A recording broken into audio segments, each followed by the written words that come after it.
Hey guys, this is Mr. Computer Reviews, and today we're gonna do a client job, and it's gonna be how to change RAM on a MacBook Pro. My client here has a 4 GB MacBook Pro late 2009, 13-inch, and the first step to change RAM on a MacBook Pro is make sure it's compatible.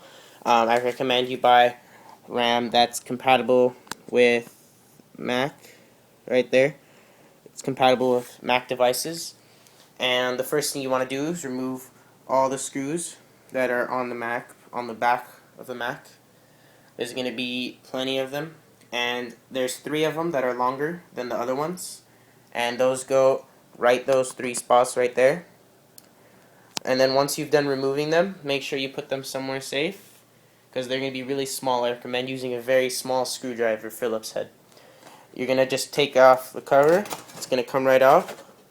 And you're going to see the internals. You got your hard drive, your CD drive, your fan, your RAM, and your battery. Some people want to like to remove the battery before working on anything. I don't really care as long as the computer is off.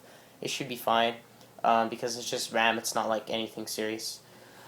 All right. First thing you want to do is 2 notches.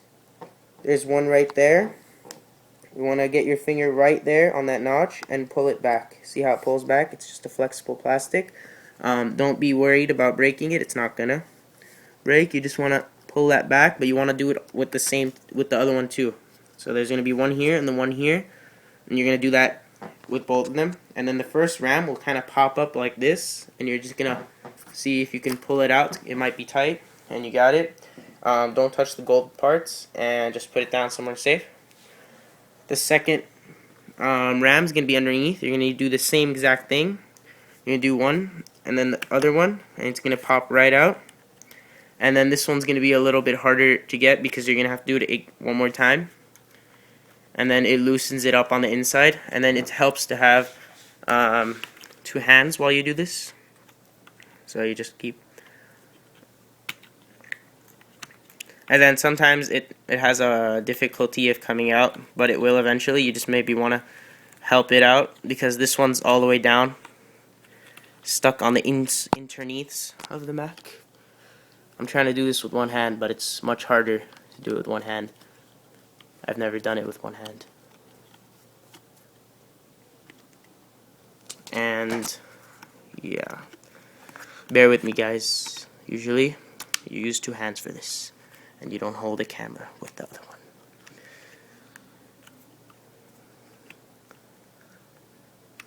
See here. Let me set this right here.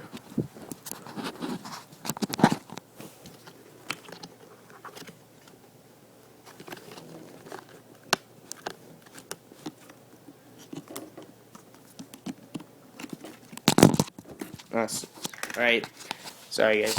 I don't know how that's gonna come out on film, but you need 2 hands, okay, for that part. And you put your RAM there. You get your new RAM, which is going to be the same RAM I pulled out because this is just demonstration, and I actually already put in the new RAM, which that was that. So you're gonna get your new RAM. Make sure it's compatible. Make sure it's laptop memory, and make sure it's usually the same speed because Macs like to run the same speed. You put the first one in. It doesn't matter what, they're both exactly the same. You want to stick it in. There's going to be the second slot. It's going to be down there. See, there's going to be 2 slots. Trying to show you guys. See, that's the top one, and there's going to be another one in the bottom. You want to push that in real well.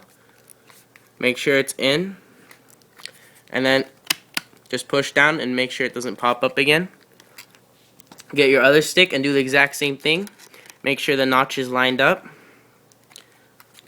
and you want to put it in that top right there. Want to push it in and push down, and now it's installed. That's all you got to do. Now you get your top, you put it on, and you get your screws, and you put them in exactly from the same hole they came out of, And then I recommend a program like CPU-Z, which I'll put a link in the description for, and to make sure your RAM is working properly and it's all being read. And if your computer doesn't turn on or doesn't post, that means that the RAM's incompatible. So yeah, another way to check if you have all your RAM is to use the Mac thing. What do they call it on a Mac? When you go about Mac and you scroll down, it tells you how much RAM you have. And yeah, thanks guys for watching.